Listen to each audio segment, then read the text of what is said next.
Hello, everyone, and welcome to today's session Decentralized Security Role of Blockchain in Cybersecurity. I'm Shilpa Goswami, and I'll be your host for the day.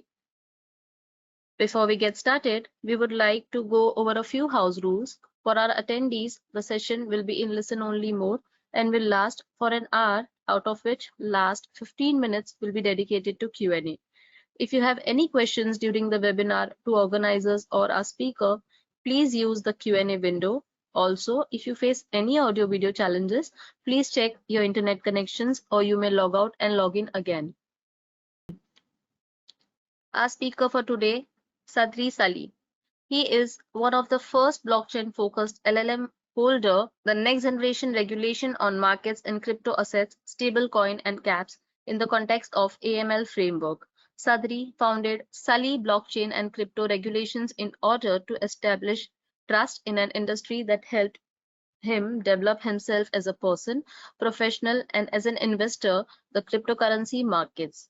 He has extensive experience in working with regulators such as AFM, AMF, CBI, FCA, CMVM, MFSA, ASF, and other leading watchdogs of the EU, as well as VARA, FCA offshore regulators in the BVI, Seychelles, and more. With hand-on experience with Euronext, the largest stock exchange in Europe and the fourth largest in the world, various EU regulators and Maastricht and Utrecht law education, he is adequately prepared to cater to crypto business for EU regulatory framework. He is equally equipped with the know-how to provide top executives with international solutions recognized by every jurisdiction in blockchain and cryptocurrency matters. He is passionate about creating ethical standards for the adequate decentralization of the emerging blockchain industry, as he considers crypto assets to be the nearest financial future. His final aim is clear: to educate stakeholders and create trust between crypto asset service providers, regulators, and the general public interested in blockchain technology and crypto assets. Without any further delay, I would hand over the session to you, Sadri. Thank you. Yeah, many thanks for this opportunity to talk to one of your cyber talks, EC Councils. I'm honored being here and delivering the best of my insights acquired from European clients and from other places to your target market here. I'm not going to bore the audience with the specifics, but I'm going to try at least to my best to deliver some best practices when it comes to the role of blockchain into cybersecurity. So I'm specialized in the decentralization theory and marketing crypto assets regulation. What I've been doing was servicing the largest stock exchange of Europe, Euronext, with their implementation and preparation for the crypto asset markets in Europe, and not only. Amongst that, I've been running my own law firm in Amsterdam, and I've serviced many ICOs and handling authorizations for my clients in both the EU and offshore in islands, for instance, like British Virgin Islands and many others that are popular with the crypto industry. However, now I'm going to focus on what it means to add blockchain in order to secure your business, and what are the requirements under law, especially under EU law, for you professionals to safeguard your employer or client. So let's just dive into this. Decentralized security. This was presented, and what I'm going to focus on is basically all the requirements from DORA and MiCA. DORA is the Digital Operational Resilience Act in the EU, and it's also focused on Mika is focused on DORA to some extent because it makes a cross-reference. There are three main points of traditional problems in the security systems.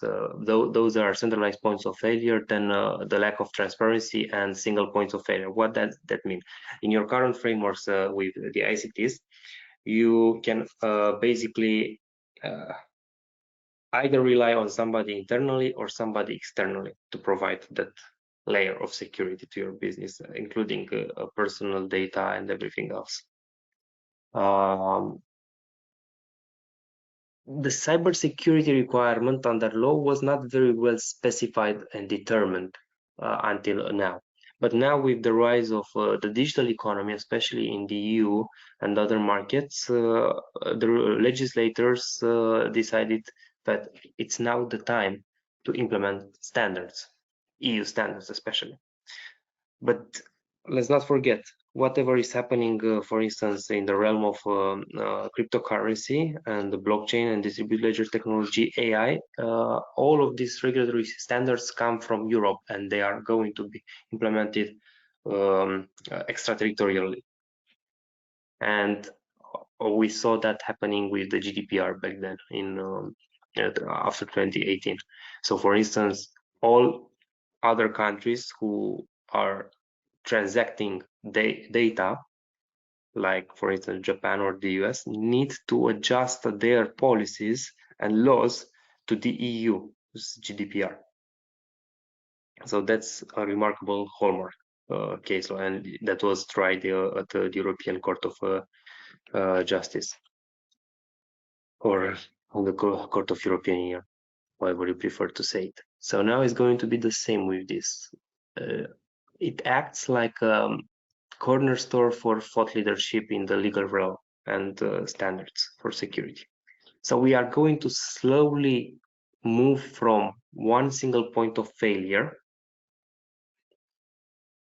to something decentralized, where if something happens to you, you won't have any sort of issue because you can rely on many other parties who ensure the security of your data mostly, because this is the primary concern here, whether information is well protected by a business.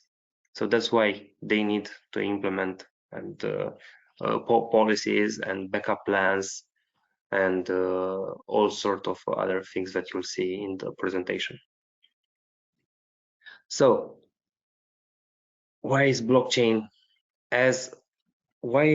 technology a solution in order to increase the level of security?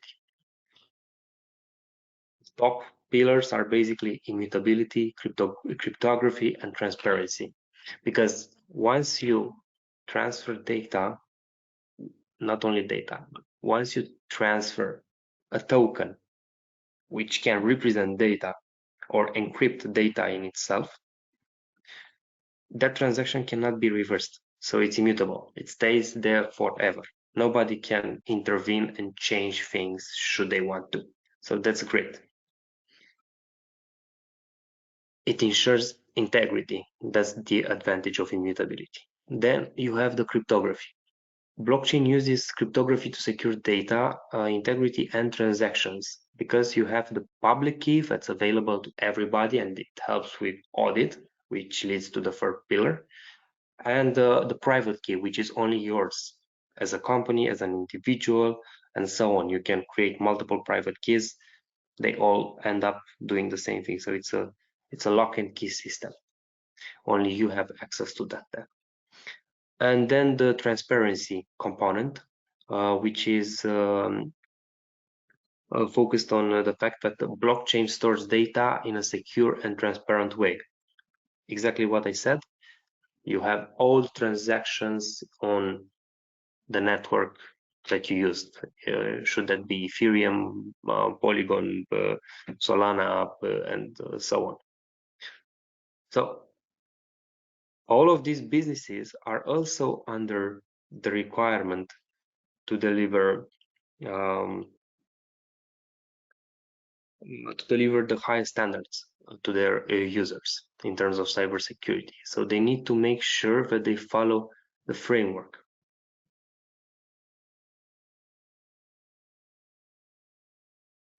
what are the benefits of blockchain for cybersecurity? Should we take questions? Let me know, Shilpa, during the questionnaire, because that would make it more interactive. I see a pop-up here.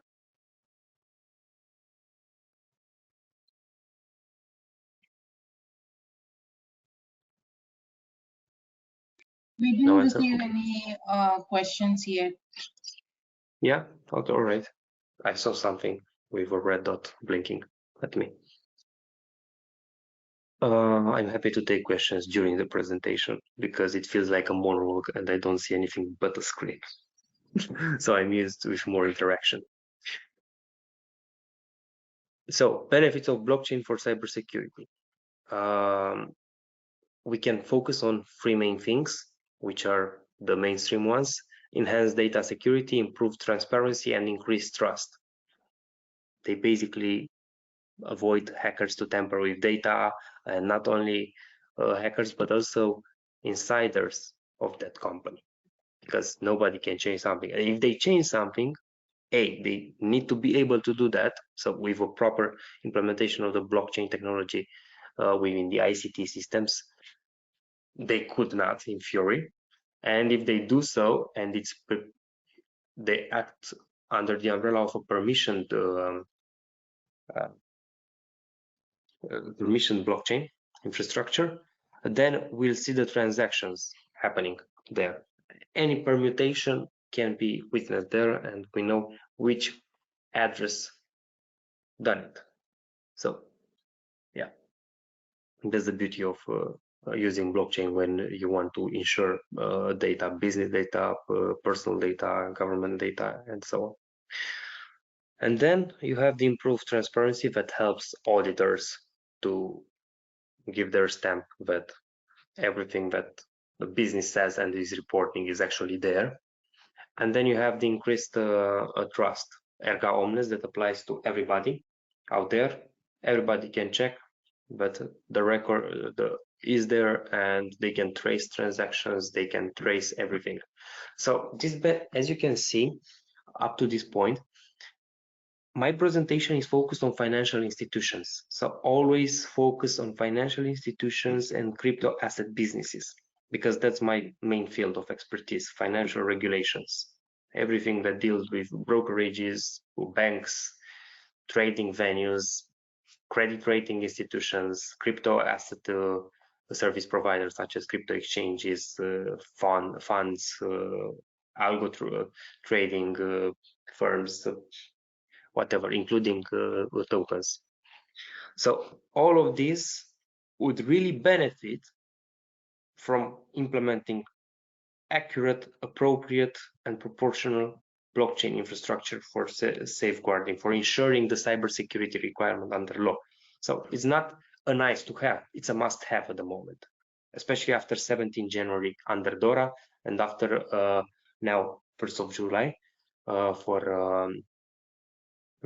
crypto exchanges in Europe. And then we also have another deadline when MiCA becomes fully applicable and enforceable. That's the main word here, enforceable, after 3rd December 2024. So less than 6 months almost up to that point. So grosso modo, after 17 January, all of these are a black letter of law. All businesses under the scope of these businesses need to apply, and they need to make sure that their ICT systems are up to date, and it's best to ensure that they use a DLT, distributed ledger technology, which is, for instance, blockchain as an example, but you can use everything else like a graph and what makes sense to you based on the basis that you've conducted due diligence by using that. So moving forward towards DORA, Digital Operational Resilience Act. The key word, as you can see, is resilience. So businesses need to implement standards for their ICT systems to prove that they accounted for standard risk, and they can control risk with these systems, internal risk control mechanisms, so that the residual risk, because that one exists at all times, Even you have a fortress of systems, there is some tiny penetration point and residual risk exists in everything in this life. So the DORA helps us to mitigate the residual risk as much as possible. How they do that? So DORA mainly covers, let's start from the beginning, it mainly covers financial entities that I have just enlisted, and ICT third-party providers, like when you basically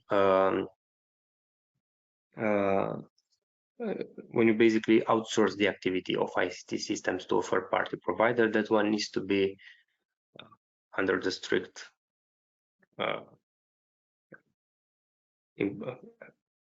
need to strictly implement DORA requirements into their business when they service their clients.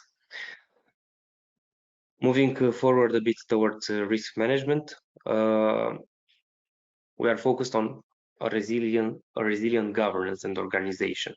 So basically, you need to have a control framework that accounts for governance and organization, which is one of the SDGs at UN level from sustainability. And then we have other private sustainable considerations to take into account that stem from the EU taxonomy. So all of these new regulations go back to sustainability to some extent, and vice versa. Sustainability goes into the new digital finance package of the EU. This is the second, and it accounts of more than 20 regulations at the moment. Next on the list is basically you need to mandate a comprehensive ICT risk management framework. What does that mean? That you basically have oversight, you can see the threats, you understand the implications of all of your contracts, of your smart contracts especially, that's what I mean, when you deal with crypto asset businesses, how you share information inside the organization and outside the organization, and also, for instance, how you handle information for audits, how you register and report data to your regulator, how you daily manage the inherent and residual risks, and it also accounts for exit strategies, not to mention about merger and acquisitions when they are not finalized. So you need to make sure that you have a policy in place that enhances your protection towards the business. So you need to do the utmost. And how you can do this? By implementing something as simple as blockchain. However, for some institutions, especially banks, commercial banks, or trading venues, it's rather difficult to implement it in all areas because blockchain is very slow. And that's my main issue here. I cannot find, after years and years of searching for this startup, a solution for settlements. We are very far from that. Settlements and trades, orders, for instance, on the stock market happen at nanosecond frameworks, timeframes. Blockchain is not that fast, and you know that.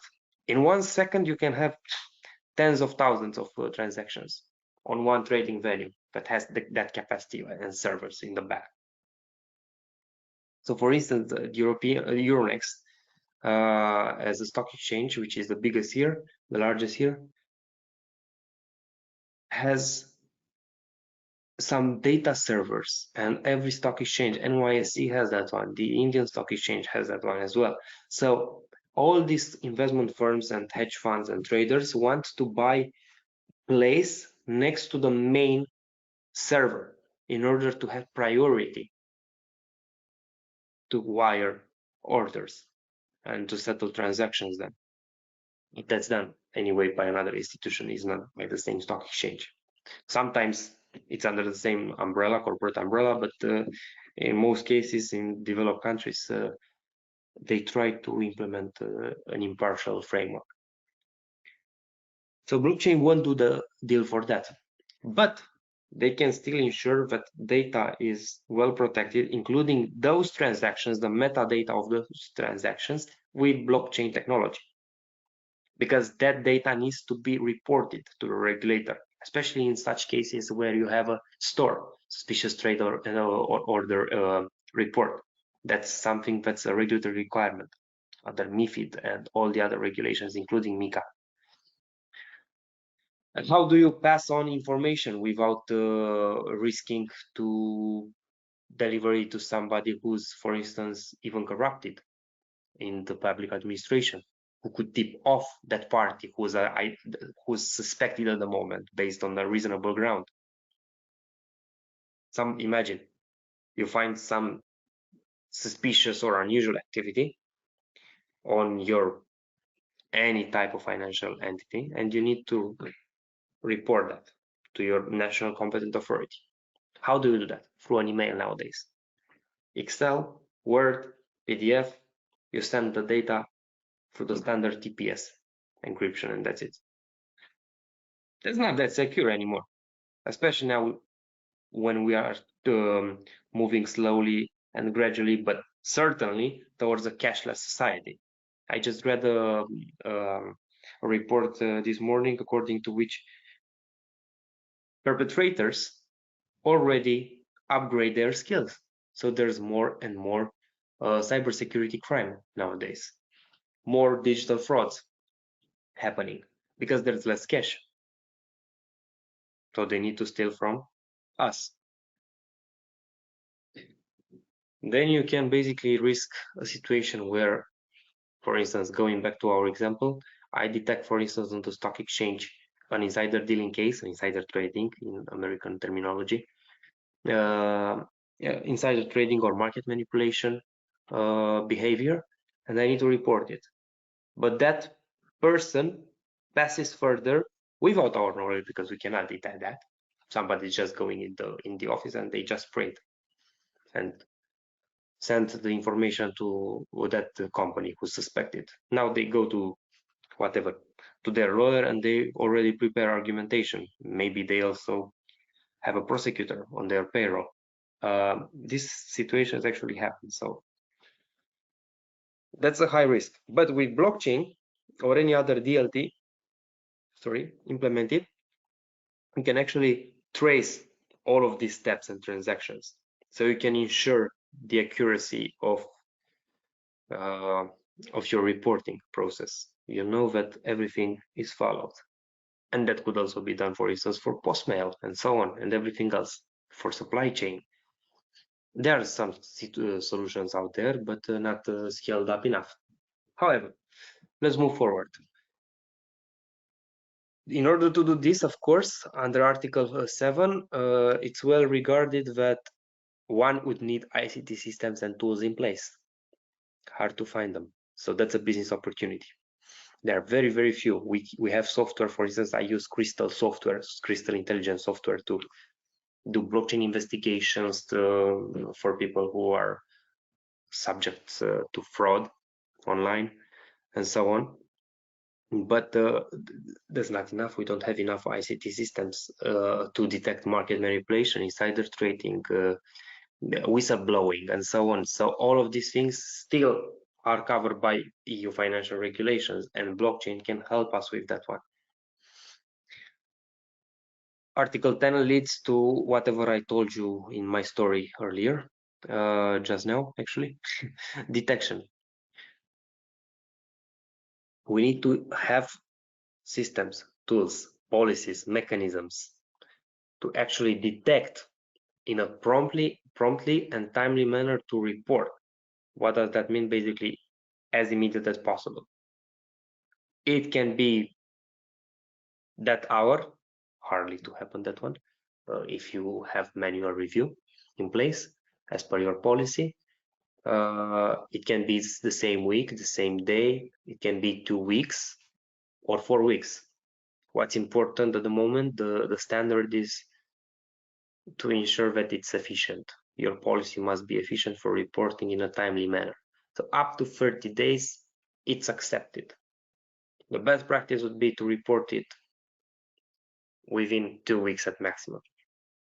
So here we go. You have some clarity. But also detect potential material single points of failure. These are the ones that are important to be material, not something that can be corrected or happen just because of a bug in the system.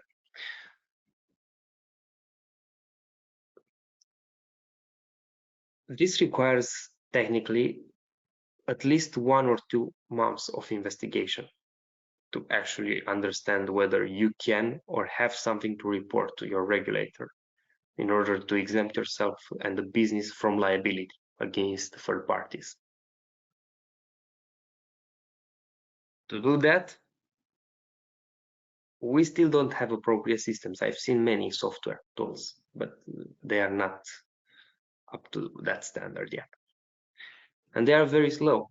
They don't understand the level of data, the amount actually of data, and the rapidity of those transactions in order to determine something real. So we are still smarter as humans with our stupid human brains than a piece of software for this kind of task, at least. Not to mention the costs for doing that and the time for testing. It's a project on midterm usually. Every large company would take at least 3 years for short term and 5 or 7 years depending on the internal culture for midterm projects. This is in the area of a midterm project. So they should start now to have something after 2030. And that's why we have this one. Surprise, surprise. So they need to start now to have something appropriate for a cashless society. Article 11 basically mandates that every business under the scope, financial institutions mostly, and ICT third-party providers, need to have response and recovery policies, ICT, business continuity policy. That's going to be your Bible. If you provide this kind of software or manual teams that are trained to perform such tasks, or you're a financial institution in the EU or dealing with clients from the EU, you need to ensure that you have all of this documentation in your business continuity policy plan to have business as usual. Then you also need to have a plan B, should that not work enough. And again, it happens many times. Where there are many gaps, because this is a high level with details to follow. But you need to have backup policies and procedures for restoration and recovery of data. And also the methodology needs to be there. If it's not there, you are in a serious issue when you have an inspection from the regulator. And lastly, you also need to have operational resilience testing. That needs to be done before you implement any software, tool, etc. policy in place. It must be done on an ongoing basis and periodical review. And all of that needs to be provided to the auditor to understand whether you've done your job well. You'll get this presentation. I know there's a lot to grasp here. It's a lot to me sometimes, but this is part of what I'm doing every single day for my clients. So, blockchain and cybersecurity, where's that intersection? So, for instance, as you probably already anticipate, blockchain can help with ICT risk management. So that's also mandated under DORA, Article 6, because it requires financial entities under the scope to have a comprehensive risk management framework that ensures robust defenses against cyber threats. It's up to you now. This is very abstract, high level requirement. You don't know what to do here. That's why we have the guidelines from ESMA, EBA, etc. national competent authorities, specialized groups.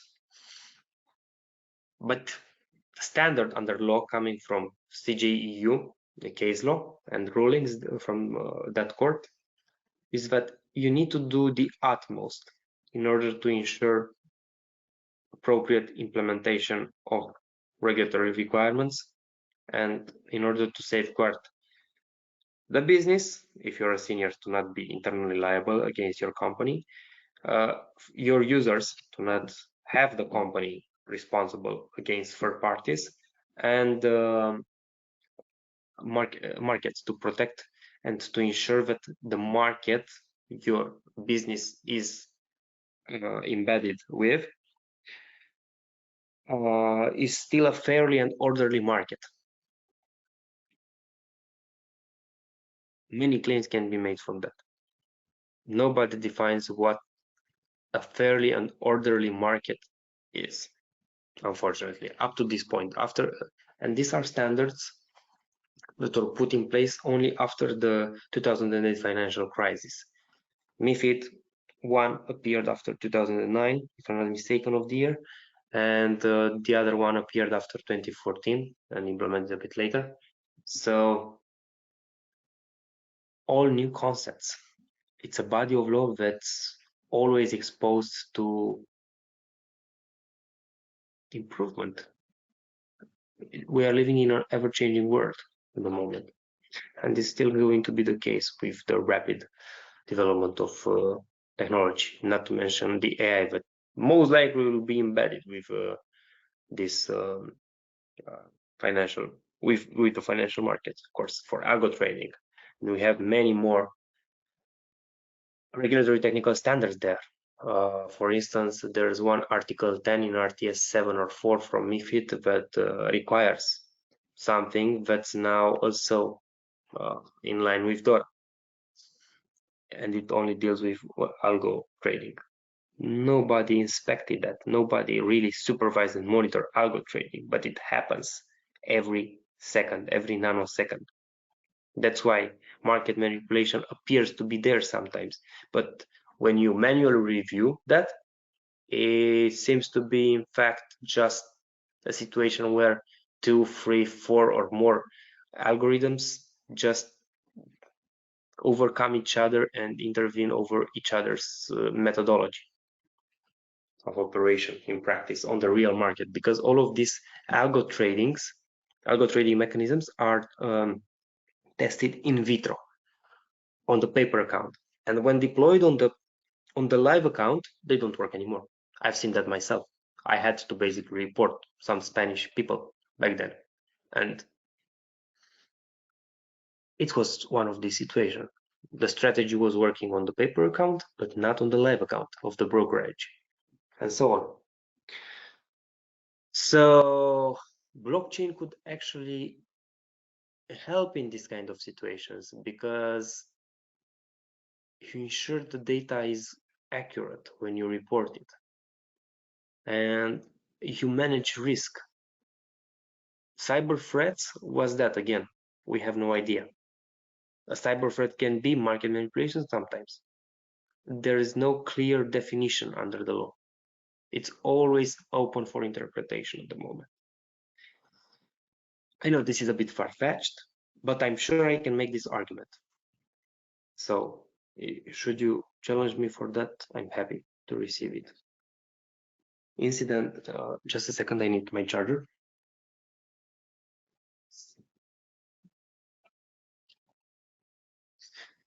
Incident reporting through blockchain. That's another thing. What I talked, it ensures that the data is accurate and reported in a timely manner, which is important because the standard is promptly. So that means facilitated in a timely manner to the relevant regulator. That enhances the overall security posture and also ensures that the business is less likely to get a fine for improper implementation of technical standards. That leads us to operation resilience testing on chain. That's not really mandated very clearly in the law, but since that's an option on the market now, and there are many transactions happening on-chain, wallet to wallet, these financial entities need to be able to withstand such cyber attacks and recover funds. But how can you do that if blockchain is immutable, right? So sometimes they will most likely deal with a permission blockchain instead of the Swift network. And they will maintain operational continuity this way. So it's still a Pandora's box, this subject, but they will do it. Société Générale, for instance, in France, did it. They have a permission blockchain now. And it's available for their clients. They can transact. And they can also ask Société Générale to reverse transaction, because that can happen. But it doesn't happen very easily. So the threshold is very high. I've seen clients who requested, for instance, from some of the biggest banks such as Rabobank and some other investment funds, soliciting the reversal of their trades simply because they suspected market abuse, but they were partly following the trend. So they were chasing each other and they lost their funds because they played it quite risky, to put it that way, and they wanted now to recover their funds, but that's not how it happens. The threshold needs to be basically under either force majeure or something that's reasonable from a third-party perspective to be reversed. But with blockchain, you have on one side enhanced cybersecurity and a better reporting mechanism, which raises the level of protection and the ICT risk management as a framework. But on the other side, you use blockchain that's meant to be as an ideology, something that's immutable. There's a trade-off, but it could help. So then lastly, I'd like to suggest something here, something that not many are considering, and I'm trying to spread awareness about all the time. I'm attending events or I'm speaking at. It's ZK, Zero Knowledge Technology, because that would be much better aligned with the privacy regulations, such as GDPR, for instance, or its cousin directive. ZK, and it could also help with AML standards. But you still need an intermediary who sees all the data of the client and then passes a tick, for instance, a checkbox that we got everything, it's in order, to the other side. And we do the same when it comes to reporting to the regulators. And should they have some concerns about some minimally redacted data, such as a wallet address, for instance, or a name, etc., and the amount of the transaction, they can go back to this intermediary.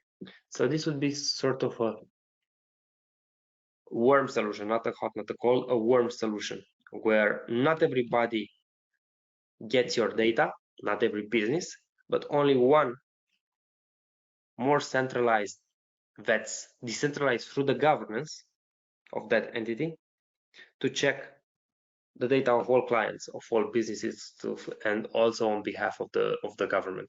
Something like a tax authority in some countries, for instance, like IRS. But yeah, that's a bit far from happening. Not very far, in my opinion, but this could help us to facilitate checks and controls much faster to enhance economies, and that would definitely lead to growth of GDP for the entire business overview. Right. Use cases. For instance, as I mentioned, you can use a blockchain to transform cybersecurity in multiple domains. For instance, you can help the healthcare sector, you can help the financial sector, you can help everything about security, traditional security like cameras and so on. Yeah, the deterrence economy, which is focused, for instance, on speeding cameras,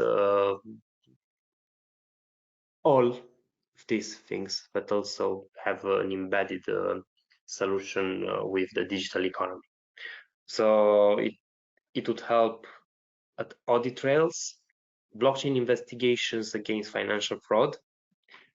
It's one of the most famous financial frauds nowadays is the pig butchering, where somebody's in Southeast Asia, most likely, and that shows data. I'm not making up facts. So somebody from a laboratory of financial frauds from Southeast Asia falls in love with somebody from the US, EU, whatever other country, India, China, Japan, etc. Usually more developed countries. Elder people, for instance, who are alone, and they gain their trust. Send me 1K. They send them back the money. They ask for a little less or a little more above the line, below the line. They try to meet in the meantime, but however, in the end, somebody, especially the fraudster, has a relative who needs some money for a surgery, and the victim sends 10K, 20K, and so on, and the communications stop there, basically. So at the moment, this is something that could easily be done through implementing blockchain at every steps, including in the traditional finance system, but also in the emerging next-gen blockchain sector.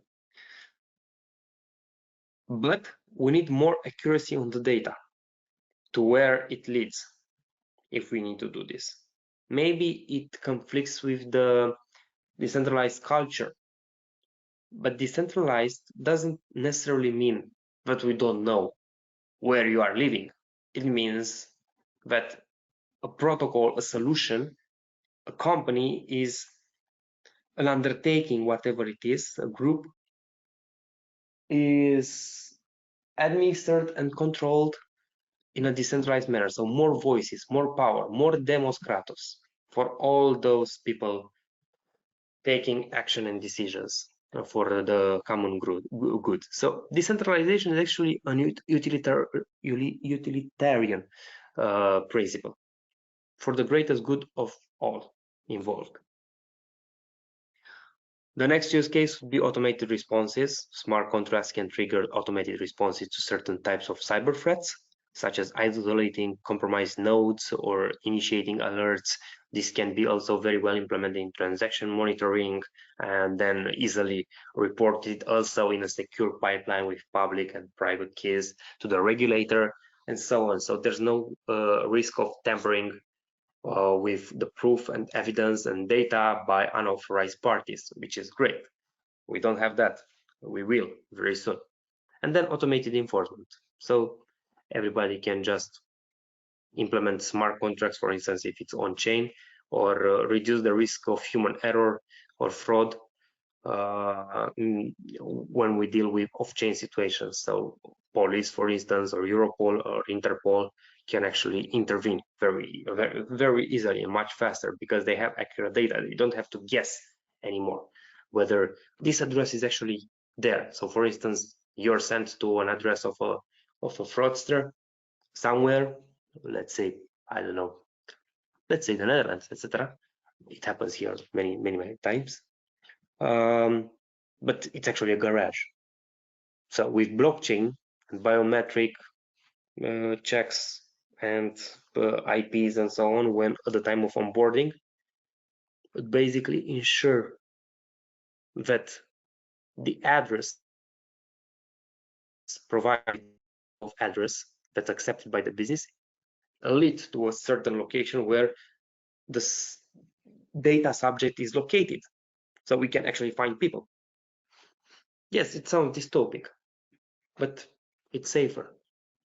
And in this kind of economy, everybody would have something to work on towards enhanced security, enhanced economic prosperity. So we need to divert a little bit from what was, is, to what is going to be. Then Mika doesn't cover many situations where it dictates that blockchain is safer for cybersecurity, but it actually refers back to DORA. That's where I got a bit interrupted and anxious about in the beginning. So I wanted to start with this thing because that's my specialty. So Mika basically is a regulation applied to the same standard across all EU 27 member states, and it establishes a comprehensive framework for the regulation and supervision of crypto assets within the EU. It mostly deals with crypto asset service providers, custody entities of crypto assets exchanges, custodian wallets, funds, and so on, everything that basically administers and controls crypto assets on behalf of its clients, and including tokens. So you have three main type of tokens in the EU. Other crypto assets, basically, which mean usually tokens, asset reference tokens, so tokens that are digital representation of gold, silver, package of other assets, real world assets, and so on. And e-money tokens, which are basically stable coins. And you need for that one both Mika and an e-money institution authorization. For instance, a solution like Revolut, Bunk, NL, yeah, all of these things require any institution because they issue those points that seem to be money on your screen, but they are actually not. Traditional institutions, credit institutions, these are the banks, actually issue money through debt creation. So the points, the money that you have on your banking app are not the same on your Citigroup bank and your Revolut. That's very important.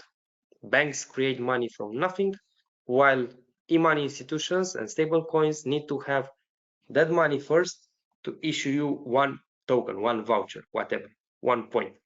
That is the equal representation of €1. So you do the same in the end, but it's very important because the reserves need to be there, which are much higher than for banks.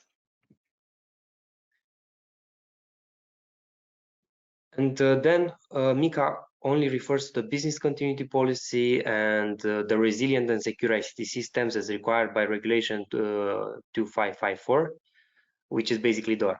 So all of this crypto exchange, for instance, needs to have all of these appropriate and proportionate resources and procedures to accept clients, to deal with them, to facilitate their services, and so on. For every financial institution, mostly, that's the case. So you need to have resilient ICT systems and business continuity policy, backup plan, response and recovery plans, and so on. And tokens also need to maintain all of their systems and security access protocols in conformity with the appropriate union standards. See, this is very vague. It basically means everything here and here, and many others. So in the end, how does blockchain help achieve compliance? This is not my code, so I'm just going to read it.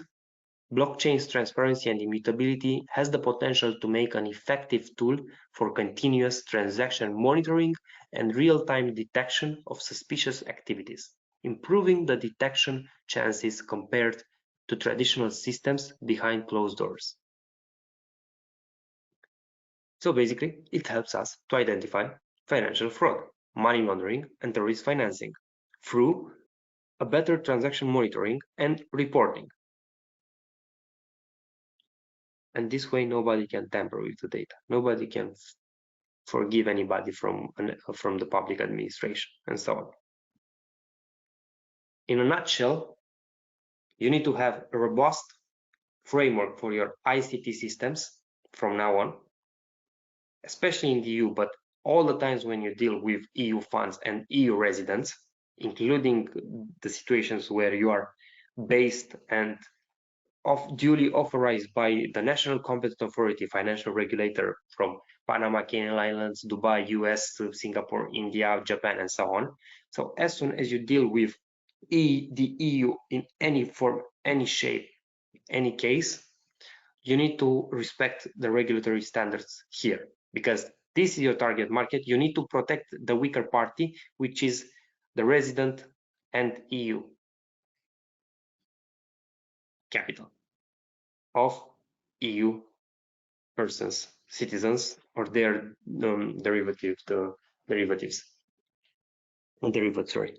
persons.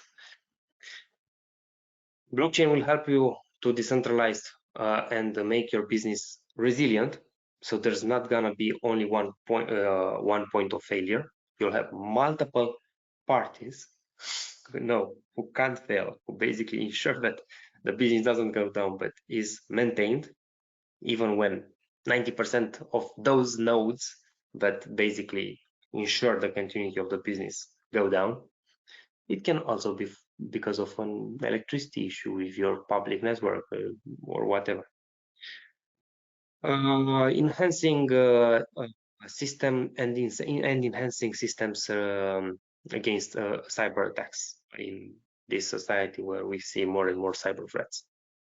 Then another thing, it makes everything immutable and it ensures data integrity, preventing unauthorized modifications by authorized and unauthorized parties inside and outside the business. And one of the most important things that is also mandated by sustainability frameworks at both public and private level worldwide, transparency, which is very important. It's an ESG code under the governance framework. So all of these things actually deal with governance from the ESG umbrella. So you have with blockchain embedded with every financial institution and other businesses, transparency, privacy, and security in one go, because it provides a verifiable audit trail to your team for the internal audit component function and external auditors. It builds a trust among stakeholders and also for your end users and consumers and investors. It secures cryptography. It secures everything actually in the business with cryptographic techniques. And by employing blockchain, you'll enhance security and privacy across various industries, including healthcare, which is very important, especially now in the EU and most developed countries where the birth rate is going down, and financial services where it's important for everybody. So that's what blockchain usually does. Decentralizes, makes everything resilient by immutability and data integrity, and ensuring transparency, privacy, and security in one go. Thank you. Thank you very much, Sadri, for delivering such an insightful and informative session. We found the webinar very engaging and hope it was valuable for you as well. Now, before we begin with the Q&A part, I would like to inform all the attendees that EC Council Certified Blockchain Professional Certification covers everything that security professionals need to know to kickstart a career in the blockchain domain. The curriculum addresses fundamentals such as cryptocurrency assets and blockchain mining, as well as advanced concepts such as relationship between the Internet of Things and blockchain security, and much more. It also offers hands-on training that teaches learners to solve industry use cases and build decentralized applications. EC Council's CBP certification provides course participants with the expertise and practical skill needed for jobs in the blockchain space. According to PayScale 2022, professionals with blockchain technology skills can earn an average salary of USD 112,000 US. If you're interested to know more, kindly take part in the poll that's going to be conducted now. Let us know your preferred mode of training and we will reach out to you soon.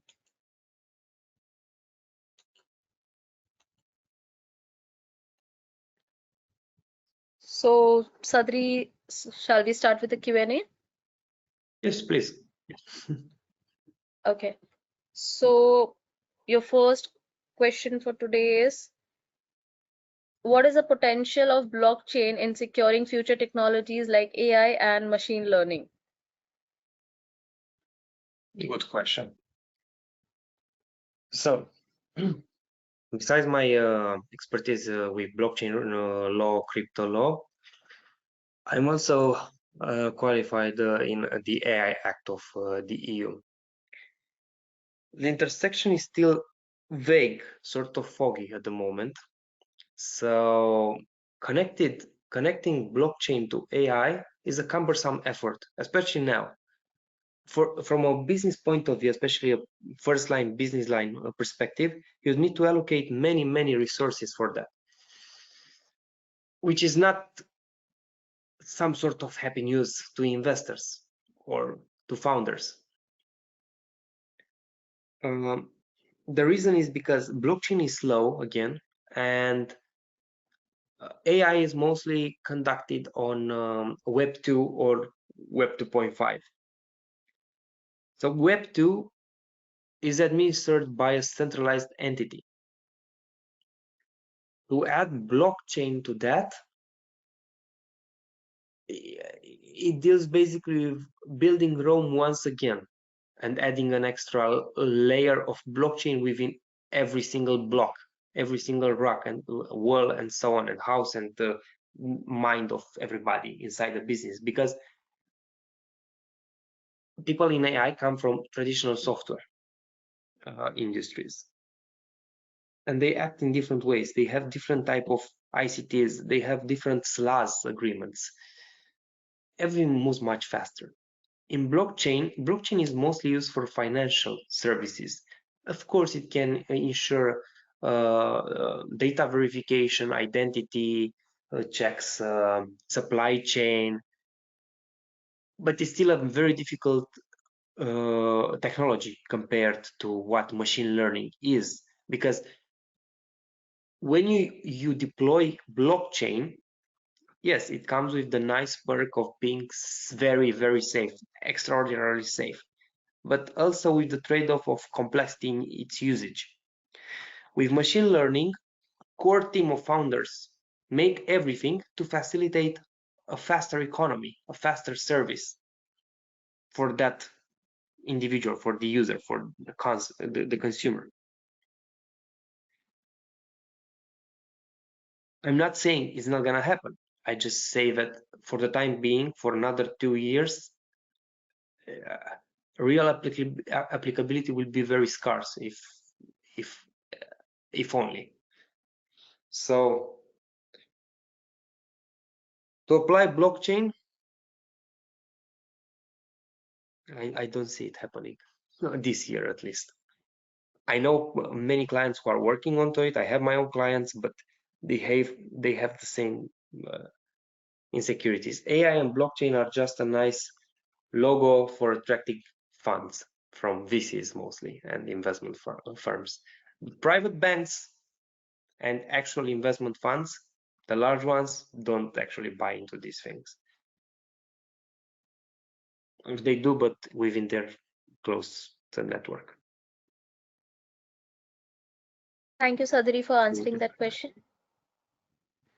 Our last question to you is, what are the key challenges in integrating blockchain technology into existing cybersecurity framework? The key challenge is basically always dealing with resources primarily. So who's going to do that, and which is the timeline, and what's the business line agenda? If you deal with a small team of people, that's going to be easy. If you're dealing with a multinational, you have a steering committee, and steering committees need to hear first of all your idea that's passed through all stakeholders that are responsible of that department and solution, etc., and challenge within the business. And only next year they will hear it, so November, January mostly, and then they will consider next year, and in the third year they will decide whether they are going to do it or not. That's happening in the Netherlands all the time with all the big banks.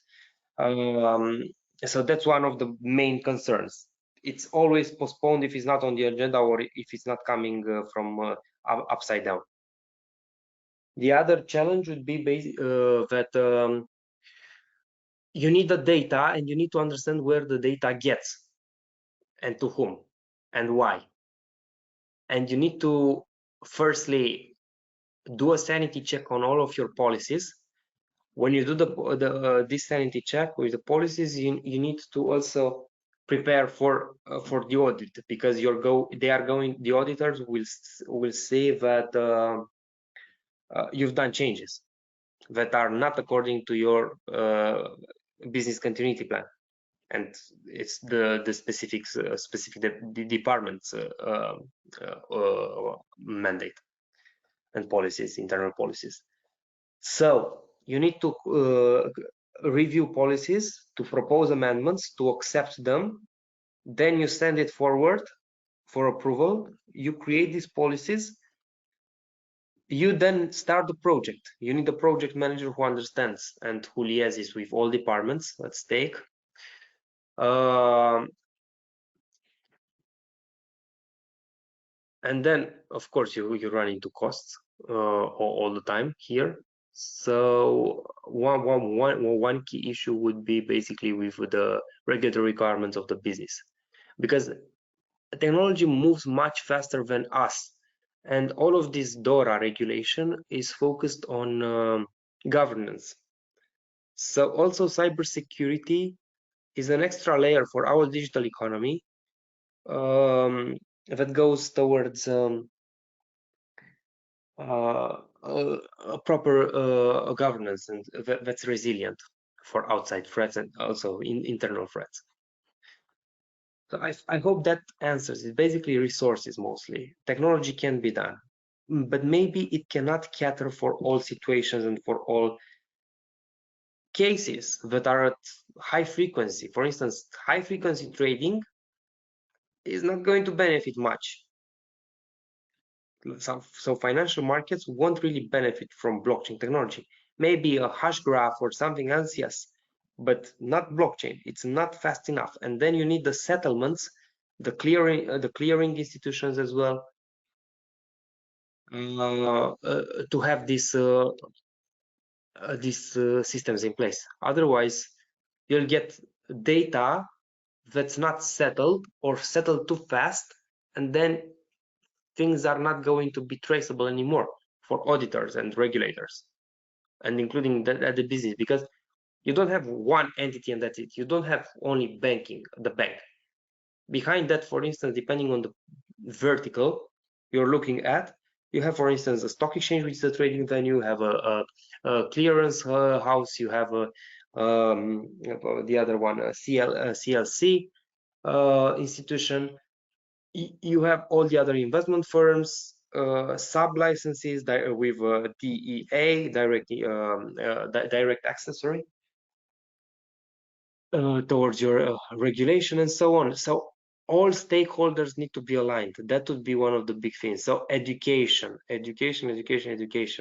towards all of the stakeholders who take decisions. So it's a governance decision more than a technical implementation.